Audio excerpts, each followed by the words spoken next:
Welcome back to New Rockstars, I'm Erik Voss, and Pixar's Lightyear released a new trailer for this epic sci-fi film that Toy Story's Buzz Lightyear action figure was based on. Turns out, a David Bowie NASA punk origin story filled with Pixar Easter eggs and vivid photorealism that steers just clear of that uncanny valley of Chris Evans' chin dimple. So I'm gonna break this trailer down frame by frame for all the cool details you might have missed. And hey, if you wanna see us chat about these kind of things live, New Rockstars is gonna be live in Chicago this Friday, February 11th, 8 p.m. at Talia Hall. Ticket link in the description. We'd love to get to meet you in person, but let's break this trailer down.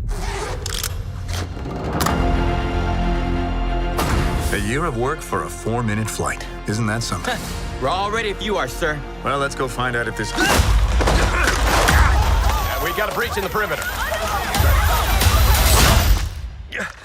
Thank you. So we open with the close-ups that we saw in the previous trailer, including Buzz's dog tags, listing him as O positive, and including the Star Command sigil, though this version of the sigil has the ringed planet behind the wings, showing how this crest will evolve over time, the passage of time being a very big part of this story. As Buzz suits up, we see his reflection in his helmet visor. It's just incredible that they somehow removed the camera from this reflection. Oh wait, yes, of course it's all animated. It's easy to forget though, with all this photorealistic detail, the curved distortion of the visor, the paint on the number on the helmet chipping away, and later all the close-ups of the cockpit controls, grooves, indentations, wear on all the buttons, just all little ways of showing how this branch of Star Command is not factory grade fresh off the assembly line, but rather worn down, their parts repurposed in the field to build something new, because they are marooned. Buzz says, A year of work for a 4-minute flight. yes, Chris Evans voices this younger cinematic Buzz, which makes sense considering in real life other voice actors come and do the voices of toys in games, which is what Tim Allen would be as the voice of the toy version of Buzz Lightyear. But kudos to Chris Evans for not just doing his Captain America voice. Sounds like he's really trying to emulate Tim Allen's deeper register. The bass tones of a tool man who spent 2 years and 4 months in prison for trying to fly with 1.43 pounds of cocaine. True facts, folks, look it up. Imagine how much he snorted before getting it down to 1.5 pounds. Whoa, they're gonna let me be Santa. But more interesting is how Buzz says a year of work for a 4-minute flight, foreshadowing the time dilation that the first teaser showed for this movie. Buzz's short trip, his orbital path, will cause him to leap forward in time so that he will miss out on an even longer period of time from the point of view of the rest of Star Command, making him a lonely starman, out of time. The kind of character Chris Evans has a knack for playing. I like how Buzz tugs on his flight suit as it rides up on him, flattening those wrinkles. It's just a neat little gesture showing how this is fabric, it's not the plastic of a toy. His technician is Diaz, voiced by Efren Ramirez, aka Pedro from Napoleon Dynamite, but then Buzz gets snatched. Well, let's go find out if this...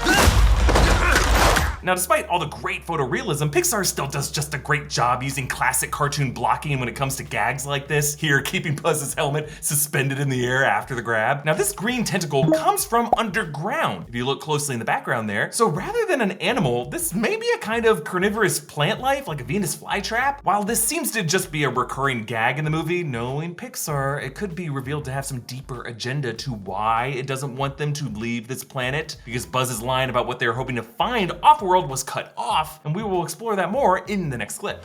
After a full year of being marooned on this planet, our first test flight is a go.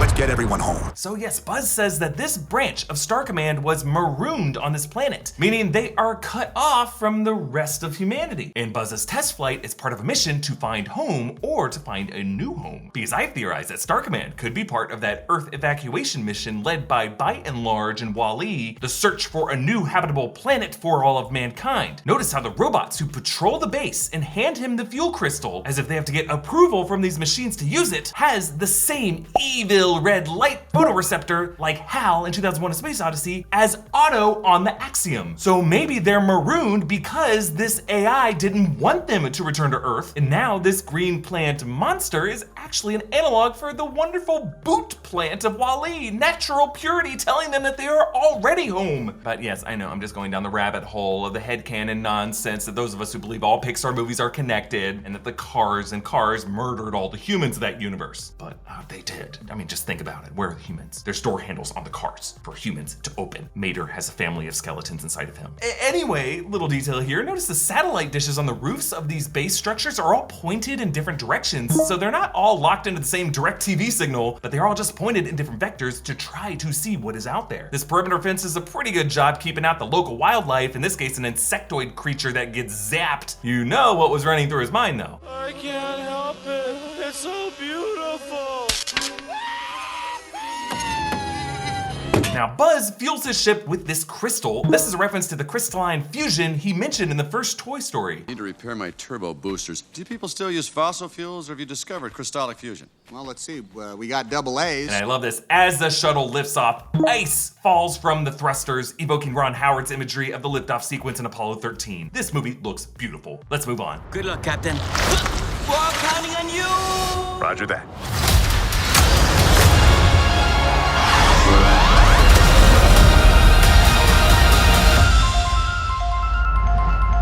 Okay, so Diaz salutes Buzz with this little hop, the same gesture and posture as Russell in Up whenever he did his salute. Fun fact, Russell's likeness was based on Pixar director Pete Sohn, who in this movie voices Socks, the cat robot. Buzz hits the hyper launch button, and notice how his visor, once he's in hyperspace, is retracted, giving him that more fishbowl-y dome like he has with his Space Ranger suit, allowing him to realize that there's actually no longer any G-forces to struggle against, and just marvel at the beauty of the stars streaming past him in the full rainbow spectrum, the same overwhelming light that seems to also emit from that crystal. This being another reference to 2001: A Space Odyssey, the famous Stargate sequence in which going beyond the speed of light fills our visuals with color and textures. It just feels like the best acid trip. Now, if you're full of chivalry and really want to address someone as Lord and Lady, Established Titles can make it official. Established Titles is a project based on a historic Scottish custom where landowners are referred to as lairds, or lords and ladies in English. They let people buy as little as 1 square foot of dedicated land so that they can call themselves a lord or lady, and in return, Established Titles commits to planting a tree. It's a really fun way to help preserve the beautiful woodlands and biodiversity of Scotland while raising funds to support global conservation efforts. Established Titles work with the global charity Trees for the Future, and 1 tree planted to help them plant a tree for every order. Plus, for those with Scottish heritage, it's a great way to connect to your family roots. Your title pack comes with a numbered plot and dedicated land on a private estate in Ardley, Aberdeenshire, Scotland, an official certificate with a crest. You can even change your name on credit cards, plane tickets, and dating profiles. Go get yourself a couple pack for you and your partner with adjoining plots of land. You can literally have this gift ready in 5 minutes. It makes a great Valentine's Day gift. And in fact, they're running a Valentine's Day sale right now. And if you use the code Rockstars, you get an additional 10% off. So go to establishedtitles.com/rockstars to get your gifts now. On to the next clip.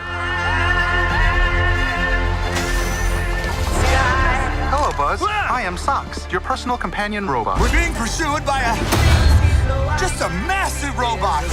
Okay, in this section, Buzz, suited up as the Space Ranger, explores the nearby forest. You can see that spherical structure in the background, the same one that is on his base, meaning this is a forest around the base. You can see green vines snaking through the forest floor, maybe part of the same vegetation network as that grabby predator plant. But then we look up from another planet at this looming starship through the fog. It's 2-pronged, almost like a giant pincer or claw. I assume this is the battleship of Emperor Zurg. Doors whoosh open on these Zap troopers, ZAP, maybe an acronym for Zurg Assault Patrol or Zurg Armored Police or something like that. They have a logo of something in target crosshairs. A released still actually shows Buzz's squad wearing similar armor, but with 1 chunky shoulder plate, meaning these might be like stormtroopers from Star Wars, like they were soldiers who were enlisted to fight for an empire that they don't really swear loyalty to. In this case, it could be part of these soldiers' pasts, or what they fell into while Buzz was time dilated away, or maybe armor that Buzz's group wears as a disguise on a mission, as the heroes do in pretty much every other Star Wars movie. We see Buzz removing Socks from a padded case, his eyes closed like a Teddy Ruxpin. I love how all of Socks' joints just look popped on, clearly a dividing line between the limb and his torso, and a seam runs down the center of his head where you can see the fur was just stapled on in pieces. Just little extra steps that the Pixar design team took to make Socks look extra artificial. And I like how when Socks scares Buzz, he jumps into a karate pose, just as Buzz did when when Woody first scared him. There's a shot from the first teaser of Zurg walking among his Z-stamped robots, all at attention, so maybe Zurg resorted to using killer robots after his Zap troopers proved disloyal. And this trailer gives us a much clearer look at Zurg, or at least his robot form. Compared to his toy form in Toy Story 2, this robot's way taller, it doesn't have a cape, and walks on 2 legs instead of rolling around. So the Zurg robot that Buzz faces in this movie might actually just be a robot form that's controlled remotely by the real Zurg. And we will see if this movie maintains the Toy Story 2 backstory of Zurg being revealed as Buzz's father, a la Empire Strikes Back, but there is a subtle Darth Vader parallel here in the way Zurg cuts off Buzz's exit in this red lit room, evoking Vader's kill box as rebels tried to escape onto the Tantive 4 in Rogue One. I also like how Buzz is given an inner dome light with his blue, green, red lights emitting this soft glow, and his arm panel is hatched open to access his comms, just like the Buzz Lightyear action figure does when he tries to radio to Star Command. Then this shot of Zurg stomping toward Buzz's squad, now all clad as Space Rangers. The squad includes Buzz's friend Alicia Izzy Hawthorne, voiced by Keke Palmer. The mustachioed one is voiced by Taika Waititi, and the shorter one is voiced by Dale Soules from Orange is the New Black. So this moment with Socks in the cockpit looks like it might be stitched together from 2 different moments. One when Buzz catches the cat robot, another where Socks clings to his leg as he and the cockpit are covered in confetti. So maybe Socks snuck aboard, hidden in a box as a birthday surprise for Buzz, immediately regretting it. Then Buzz is tackled by a Zap trooper on this foggy planet, but based on the other still, again, this might be Izzy in the armor actually. Doors close on more Zap troopers as they carry these laser staffs, and then a close-up of Socks where we see he has a collar tag in the same style as Buzz's dog tags, making them both, in a way, property of Star Command merch in a box, as Buzz's legacy will become as an action figure. Then the shadow of the Zurg robot looms in on Buzz at this dead end. Buzz is clutching something in his hand, maybe something he stole from Zurg, and this dead end has scratches on the wall, like it's a place some past unlucky people tried to escape. This area also has some yellow heavy machinery, looking a lot like the loaders of Aliens, maybe what Buzz will use to tell Zurg. Get away from her, you bitch! And I like how Zurg's blaster has these 3 green barrels, just like the gun of the toy version that fired little balls from that rotating chamber. Moving on.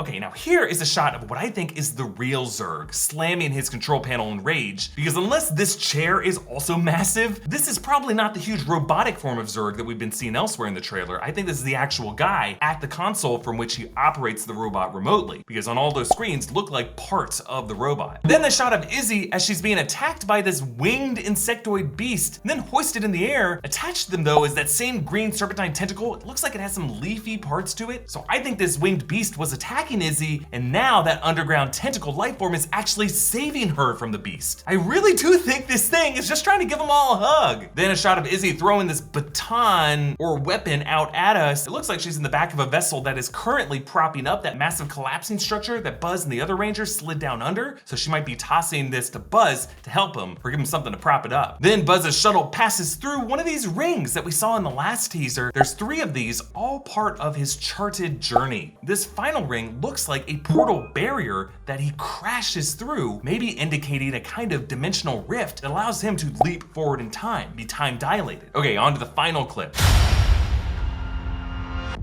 I can provide sleep sounds if you like. I have several options. Summer night, ocean paradise, whale calls. No. White noise is fine. Very well. Good night, Socks. Good night, Buzz. So Buzz plops down in bed with a sleep mask as Socks runs through sleep sound options, including whale calls, which Pete Sohn really underlines the delivery there, clearly a nod to Dory's whale speak in Finding Nemo. Maybe he only speaks whale. Dory. What are you doing? What are you doing? And I like how Socks' white noise pose is essentially a hissing cat. He goes full out, trembling as he does this. No possible way you'd be able to sleep with this thing next to you. I'm super pumped for this movie. I think it's gonna be a lot of fun. And hopefully Disney will allow it to actually come out in theaters, please. We gotta see this on a big screen. Now you can support New Rockstars by checking out our merch options at newrockstarsmerch.com. Follow me on Instagram and Twitter at EA Voss. Follow New Rockstars, subscribe to New Rockstars for more analysis of everything you love. Thanks for watching To Infinity and I'm not really alive.